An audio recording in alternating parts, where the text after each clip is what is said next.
أعوذ بالله من الشيطان الرجيم بسم الله الرحمن الرحيم وصلى الله وسلم وبارك على حبيبنا محمد وعلى آله وأصحابه أجمعين أما بعد فإن أصدق الكلام كلام الله عز وجل وخير الهدي هدي رسول الله صلى الله عليه وسلم وإن شر الأمور محدثاتها وكل محدثة بدعة كل بدعة ضلالة وكل ضلالة في النار فيا رب أجرنا من النار بعفوك وأدخلنا الجنة برحمتك يا عزيز يا غفار.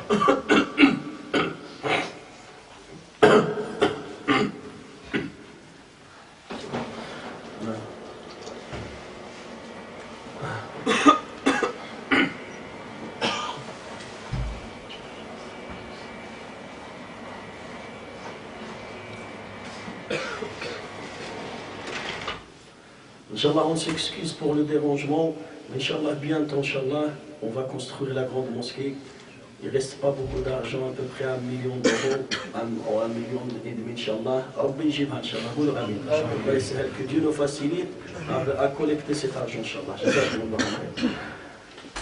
البارحة أيها الإخوة الكرام انتهينا من الحديث عن الأمور التي تحمي الإنسان من شر الحاسد ومن شر الساحر ومن كيد الشيطان.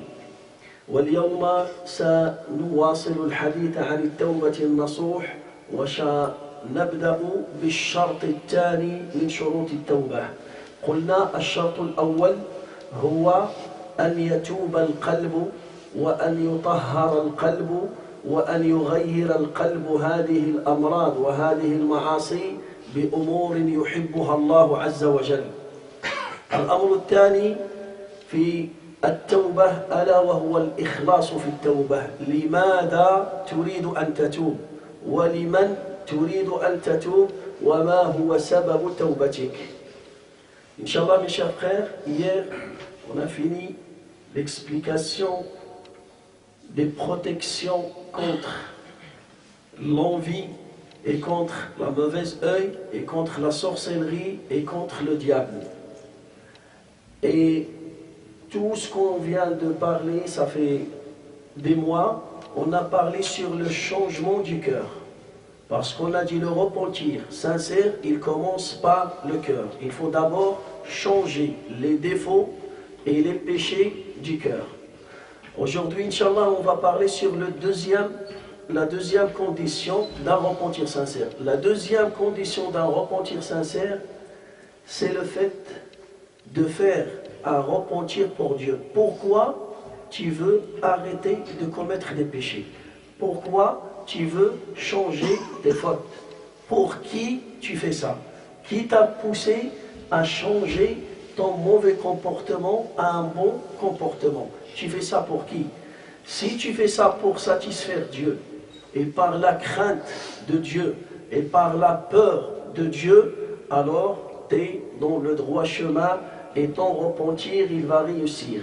Mais si tu arrêtes les péchés et tu changes ton comportement, pas pour Allah, non, pour Allah et pour des intérêts, pour Allah et pour ton image, parce que tu as grandi dans, tu as pris de l'âge, tu as dépassé les 40 ans, tu as dépassé les 50 ans, c'est une honte que je continue à fumer à cet âge, c'est honte de boire de l'alcool à cet âge, c'est honte de tricher à cet âge, ça veut dire tu veux embellir ton image.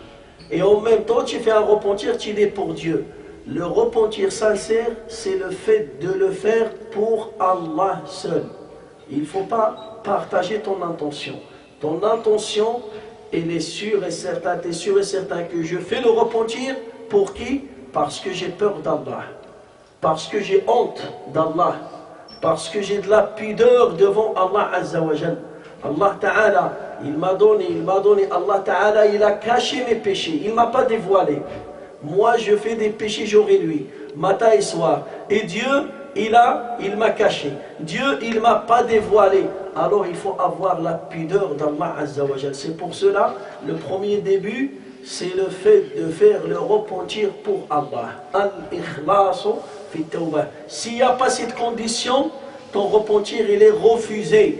Allah Azza wa Jalla يقول في حديث قدسي أنا أغنى الشركاء عن الشرك فمن عمل عملا أشرك فيه معي غيري تركته وشركه وأنا منه بريء وهو للذي أشرك.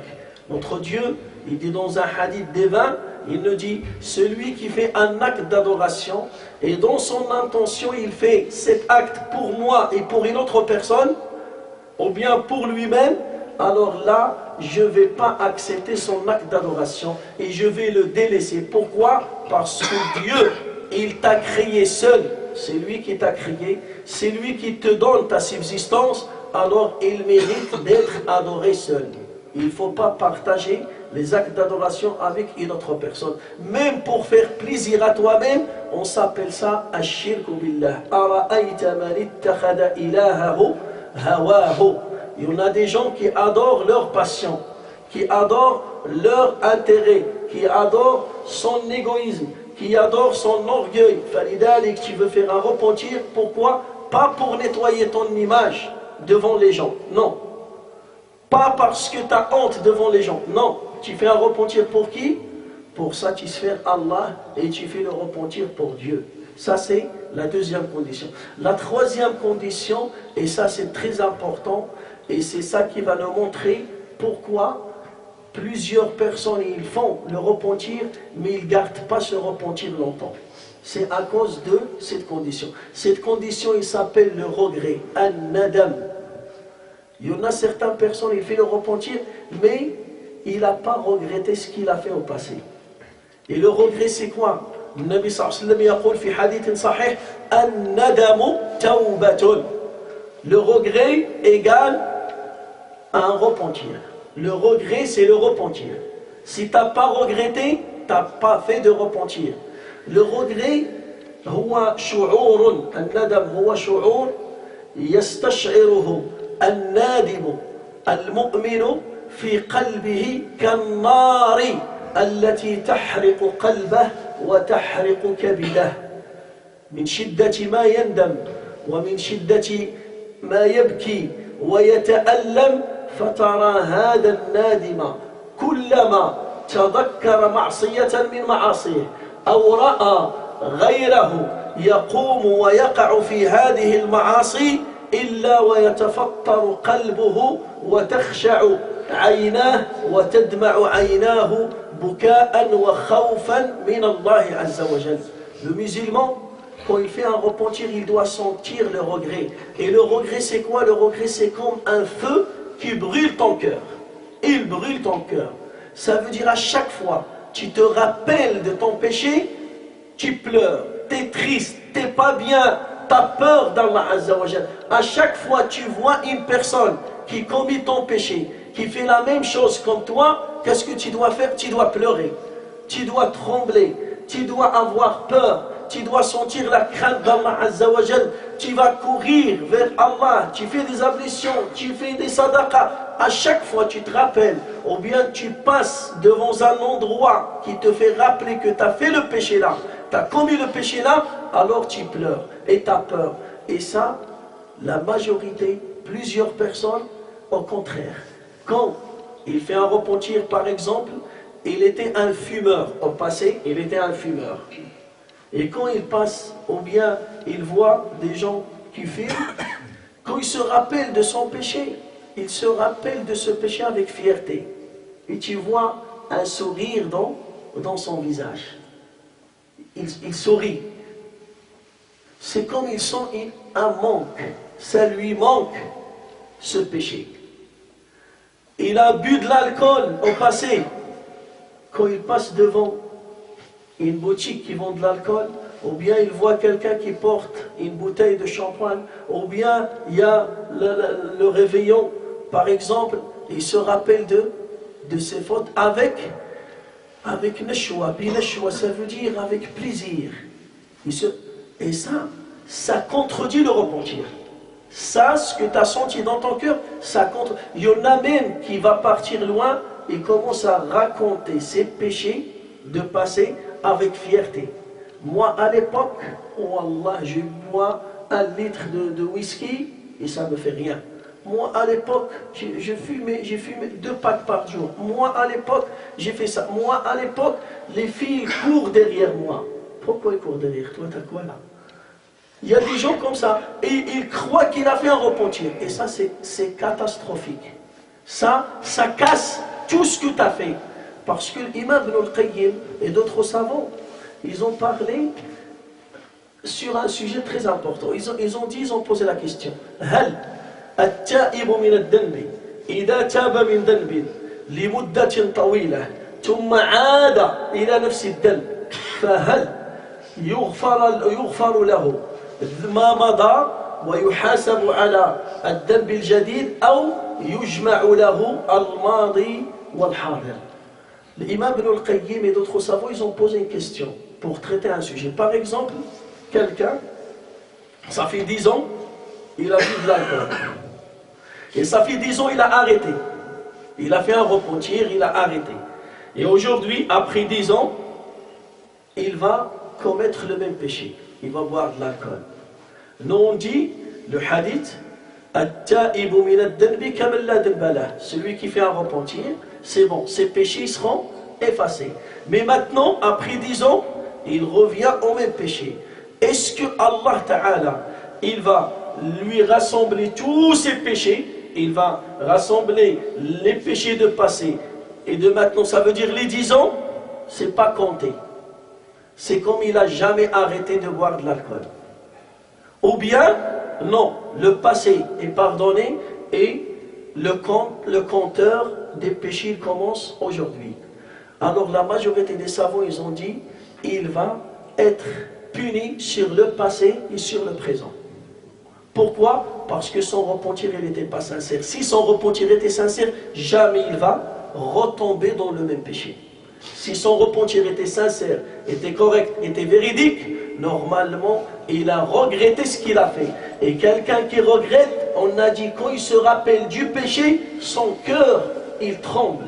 Son cœur, il a peur, il a la crainte d'Allah. Il ne va jamais revenir au péché. فلذلك النبي صلى الله عليه وسلم لما تكلم عن حلاوة الإيمان قال حلاوة الإيمان قال وأن يكره أن يعود إلى الكفر كما يكره أن يلقى في النار. Quelqu'un qui n'était pas croyant, il a embrassé l'islam, il a embrassé la foi. Quand la foi s'installe dans son cœur et il a fait un repentir sincère, c'est bon. Tu ne pourras jamais égarer cette personne et jamais il va devenir non-croyant et mécréant. Jamais. Il préfère être brûlé par le feu. C'est mieux pour lui et c'est facile pour lui de retourner dans la mécréance et retourner dans l'égarement. Le prophète Sassami nous dit ça. Aussi le vrai repentant, le musulman qui a fait un repentir sincère, c'est bon. Wallah, il préfère mourir et de ne pas commettre le même péché et de ne pas revenir au péché. Et qui te donne cette puissance et cette énergie de ne pas refaire le même péché, c'est le vrai regret. C'est le regret. فلذلك النادمون الذين ندموا في الدنيا يفرحون يوم القيامة والذي لا يندم في الدنيا سيندم يوم القيامة. Le musulman qui a regretté ses péchés dans ce bas monde, alors il va réussir le jour du jugement dernier. Et celui qui n'a pas regretté, un regret sincère dans ce bas monde, il va regretter le jour de résurrection. Et le regret, il ne sert à rien. Allah Ta'ala يقول في القرآن الكريم أن تقول نفس يا حسرة على ما فرطت في جنب الله وإن كنت لمن الساخرين. Allah Ta'ala, il ne parle des injustes, il ne parle des gens qui n'ont pas regretté ce qu'ils ont fait. وَيَوْمَ يَعَضُّ الظَّالِمُ عَلَى يَدَيْهِ يَقُولُ يَا لَيْتَنِي اتَّخَذْتُ مَعَ الرَّسُولِ سَبِيلًا يَا وَيْلَتَا الندم يَا وَيْلَتَا le regret. Ce mot, on le dit quand on a regretté quelque chose. يَا وَيْلَتَا لَيْتَنِي اتَّخَذْتُ مَعَ الرَّسُولِ سَبِيلًا. يا ويلتى يوم يعض الظالم نعم يوم يعض الظالم على يديه يقول يا ليتني اتخذت مع الرسول سبيلا يا ويلتى ليتني لم أتخذ فلانا خليلا لقد أضلني عن الذكر بعد إذ جاءني وكان الشيطان للإنسان خذولا. Le diable, il t'empêche de faire un regret sincère. Et si tu regrettes pas aujourd'hui, demain, notre Dieu, il nous a parlé des gens qu'ils ont suivi les injustes, qu'ils ont commis beaucoup d'injustices, ils n'ont pas regretté. Qu'est-ce qu'ils vont faire? Il va mordre ses doigts comme ça. Il va mordre ses doigts par le regret. Il mord ses doigts, il va dire pourquoi j'ai pas suivi le message de Dieu? Pourquoi j'ai suivi telle personne? Pourquoi j'ai écouté au mauvais conseil de telle personne? Et il va mordre ses doigts. Et ça nous montre quoi? Ça nous montre le regret. Cette image, voilà, de mordre, le fait de mordre tes doigts, ça veut dire vraiment son regret, il est sincère. Mais malheureusement, son regret, il est refusé, il est rejeté par Allah. Pourquoi? Parce qu'il a dépassé le délai de repentir. فإنشاء عز وجل نطلب من الله أن يعيننا على الندم على ما فعل. اللهم يا ربي إنا نشهدك أن تبنا إليك وندمنا على ما فعلنا وعزمنا على ألا نعود. فاللهم تقبل توبتنا وتقبل يا رب العالمين كلامنا وتقبل صلاتنا وصيامنا. اللهم بلغنا رمضان، اللهم بلغنا رمضان، اللهم بلغنا رمضان. اللهم أحينا طيبين مباركين وارزقنا الصحة والعافية والإيمان ووفقنا لصيام رمضان.